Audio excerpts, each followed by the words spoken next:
인간은 왜 행복이 없는가? 행복을 모르기 때문에 엉뚱한 걸 붙잡고 고생을 하다가 마침내 영원한 멸망으로 가기 때문에 행복이 없다. 그렇게 약간 역설적인 표현을 할 수가 있습니다. 멸망의 스위치는 뭐냐? 우리가 스위치가 여러 개 있는데 10개가 있으면 10개가 다 불이 안 들어오는 거예요. 뭐 계속 이것저것 올려보고 있어. 멸망의 스위치. 하나님을 만나는 길은 너무 간단하고 처음부터 영원히 정해져 있는 것인데 사람들이 모르고 아닌 것을 자꾸 붙잡고 나가기 때문에 당연히 불행하죠. 인간의 속성이라는 것은 생로병사와 희로애락이다. 이게 인간의 속성입니다. 다른 생명이 있는 것들도 태어나면 그 순간부터 늙기 시작해요. 뭐 좀 악하게 이야기하면 죽어가기 시작하죠. 죽음을 향하여 달려가요. 태어난 모든 존재는 죽음을 향해서 가고 있습니다. 성장이라는 좋은 말도 있어요. 결국 죽음을 향해 달려가는 거예요. 그리고 병들고 식물도 약해지고 죽어. 뭐 태어난 거는 반드시 죽게 돼 있어. 인간에게는 기뻐하고 화내고 슬퍼하고 또 즐거워하고 희로애락이 인간의 속성입니다. 막 이랬다 저랬다 하는 게 당연한 인간의 속성입니다. 하나님의 속성은 변함도 없고 영원하고 뭐 두 개, 세 개 있는 것도 아니고 하나만 있고 완전하고 그래 처음과 시작이요 알파와 오메가요. 시작도 되고 나중도 되고 시작은 대단하고 나중은 뭐 형편없고 뭐 욥기에 나오는 것처럼 내 시작은 미약하였으나 나중은 창대하리라. 하나님 그런 거 없어요. 처음부터 끝까지 영원히. 나는 알파와 오메가라 이 말은 처음과 나중이다. 그 말은 처음부터 끝까지 동일하다. 뭐 그 말이 완전하다는 말도 돼요. 영원하다는 뜻도 돼요. 요한계시록에서 그래. 나 알파와 오메가. 시작, 처음과 마지막이고 시작과 마침이다. 더 이상 어떻게 표현해? 인간은 변화가 무쌍하고 당연히 한계가 있어요. 그런데 한계 없는 것처럼 자꾸 이야기한다. 스스로 정할 수 없어요. 조정도 안 되고. 사단이 그 흑암의 세력이라고 하는 그 부분이 인간의 그 부분을 파고 들어온 거예요.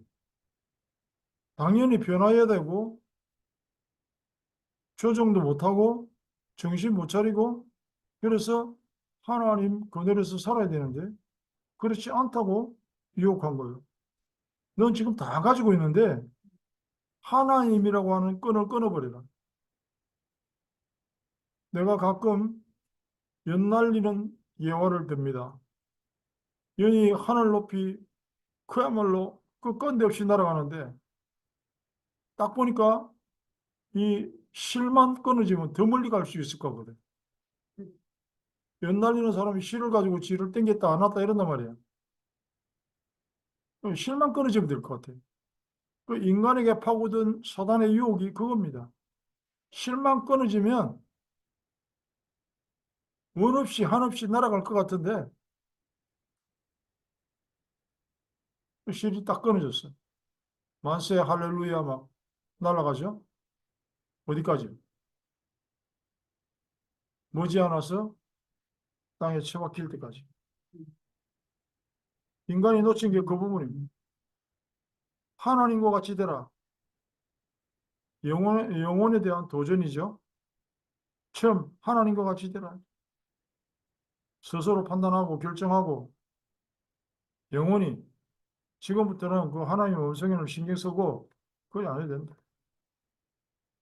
영혼에 대한. 나는 안 변합니다. 나는 절대로 이랬다 저랬다 그렇게 말 안 합니다. 나는 한 번 한다면 합니다.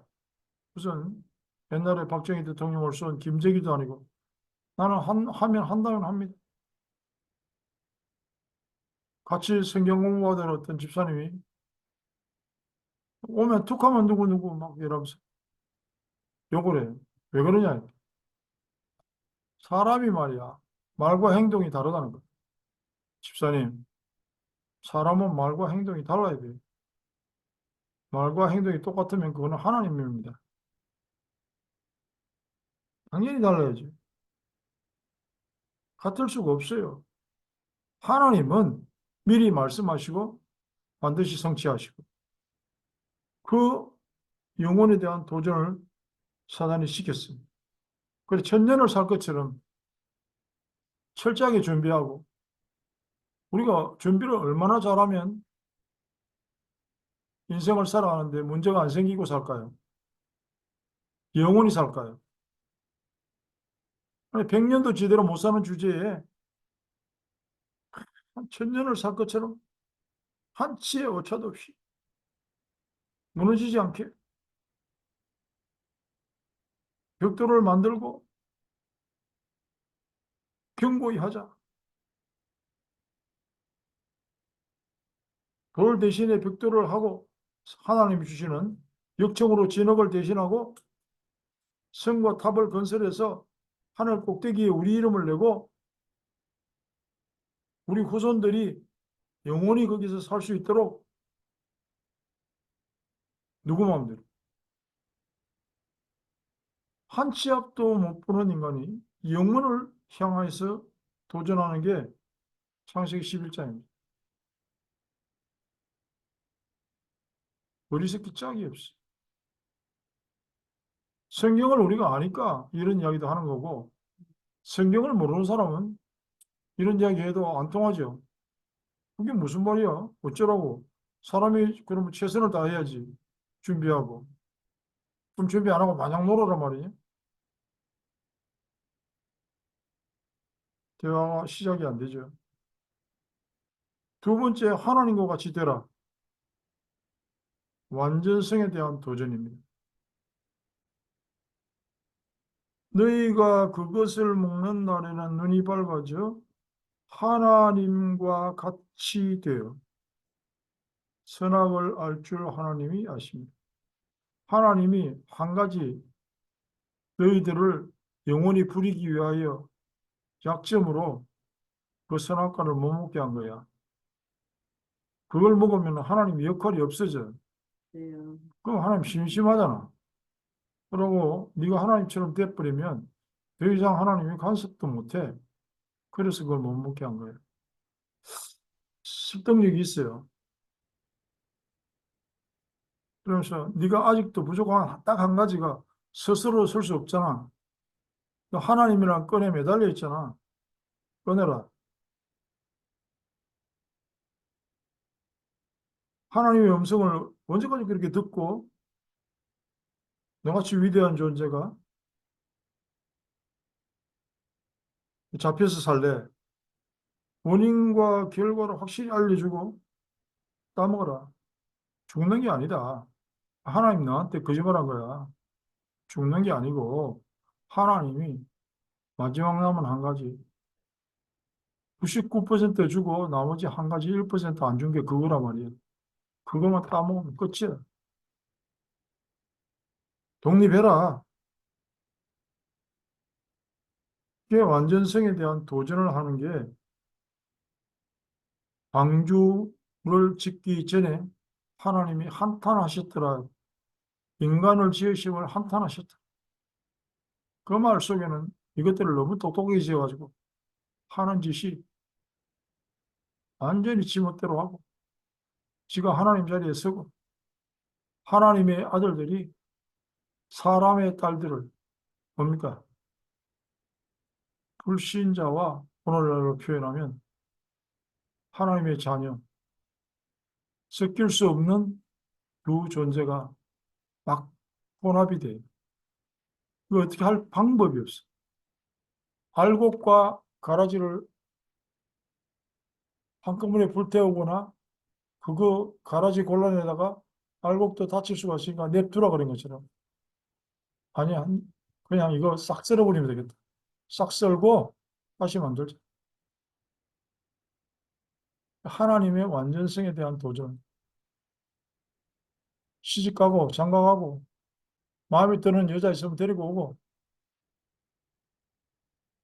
거기까지 이르렀어요. 하나님의 완전성에 인간이 도전하는 겁니다. 하나님과 같이 되어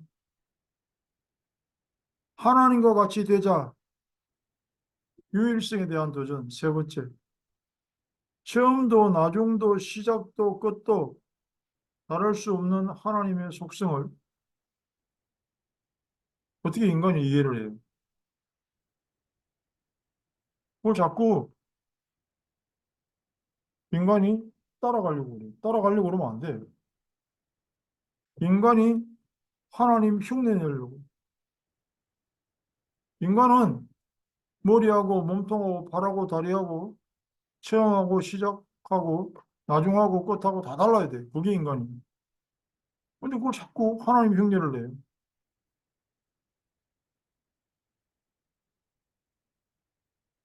우리가 왜 하나님이라고 그래요? 하나님은 시작과 끝이 다르지 않고 처음과 나중이 다르지 않고 완전하시다. 그리고 여기저기서 골라가지고 공자나 석가나 마호메트나 그중에 골라서 믿는 게 아니고 오직 한 분. 그래서 하나님 유일시.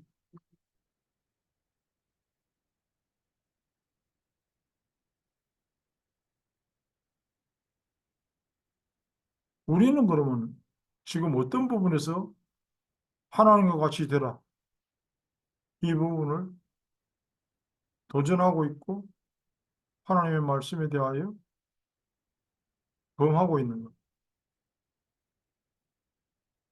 아무것도 할 수 없는 인간이 절대자의 흉내를 내고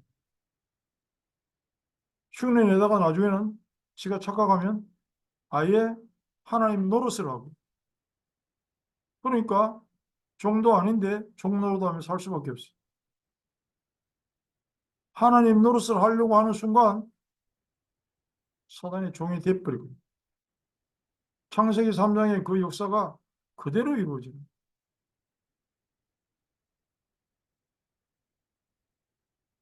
한국에만요 1900년대부터 시작해가지고 자칭 하나님이라는 인간들이 수백 명 있었는데 아직도 한 50명 있다 그래요. 그중에 우리가 신문이나 TV에서 보는 지가 하나님이라고 엉뚱한 소리 하다가 그러면서 또 엉뚱한 짓까지 하다가 교도소에 가가지고 10년, 20년 막 살다가 너무 이제 다쳐가니까 석방시켰더니 바깥에 나와 죽어간 사람도 있고 10년 살다 나와가지고 여전히 또 까불다가 또 교도소에 가가지고는 이상한 짓 하고 있는 인간도 있고 그게 왜 그러냐면 하나님께 대한 도전이 왜 그렇게 됐을까? 창세기 3장입니다. 사단이 그렇게 유혹했어. 그리고 사람들이 거기에 따라다녀. 당신 하나님 맞다 이러면서. 거의 하나님입니다. 한국 속담에요. 뱁새가 황새를 쫓아가다가는 가랑이가 찢어진다. 참새보다 작은 게 뱁새거든요. 황새는 다리가 엄청 길어요. 어떤 분이 나랑 같이 갈 때 그런 이야기 하거든. 당신은 긴데 그렇게 가면은 내가 어떻게 맞춰서 따라가냐고. 어? 긴 사람은 좀 알아서 조정을 해줘야지. 이런다고. 근데 참새가 황새 따라가다가 사고 나는 거는 가랑이면 찢으면 돼. 그러면 또 뭐 치료를 하든지 다음에 또 까불든지 그렇게 하면 되는데 인간이 하나님 흉내를 내려고 그러면 그 수고하고 무거운 짐에 눌려서 죽어요. 사단의 종노릇을 하면서 사단이 주는 약간의 힘을 받아서 또 대단하게 하나님 흉내를 낼 수도 있어요. 그런데 결국은 그 무게에 짓눌러 영원한 멸망으로 갈 수밖에 없어요. 그 멸망의 스위치를 빨리 놔야 돼요. 빨리 손을 떼야 되는데 못 놓는 거죠. 그 놓지 못하는 수고하고 무거운 짐이 마치 무슨 벼슬이나 되는 줄 알고 붙들고 있어요. 하나님의 속성을 인간이 흉내내면 안 돼요. 찢어지는 정도가 아니라 죽는다니까. 멸망의 스위치에서 손을 뗀다는 말은 인생의 주인자리, 우리가 세상을 항해하는 인생이라고 하는 그 선장 자리를 빨리 정신 차리고 원래 주인에게 돌려드립니다. 그때 수고하고 무거운 짐진 자에서 항상 기뻐하고 쉬지 말고 기도하고 범사에 감사할 수 있는 신분으로 바뀌는 겁니다. 아멘. 그래서 우리 인생이 환경과 조건과 상관없이 날마다 잔치하는 인생이 되고자 한다면 하나님의 말씀이라고 하는 스위치를 붙잡고 우리의 매 순간이 예수가 그리스도 되심을 성취하자. 그게 성공하는 인생이고 원래의 인간으로 회복되는 유일한 길입니다. 그래서 예수님이 내가 곧 길이다 이렇게 말씀하셨습니다. 오늘 우리가 하나님의 말씀을 통해서 하나님의 속성을 정확히 알고 회복과 치유의 놀라운 은혜가 임하기를 축복합니다. 아멘. 하나님 감사합니다. 오직 예수로 그리스도만 길이 되신데 처음이요 나중이요 시작과 끝이 되는 그리스도를 따라갈 수 있는 우리의 삶이 되게 하옵시고 아멘.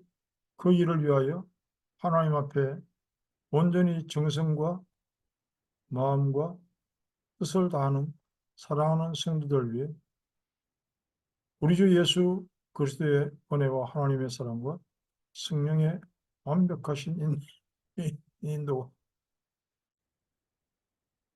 영원토록 함께 하실지어다. 아멘.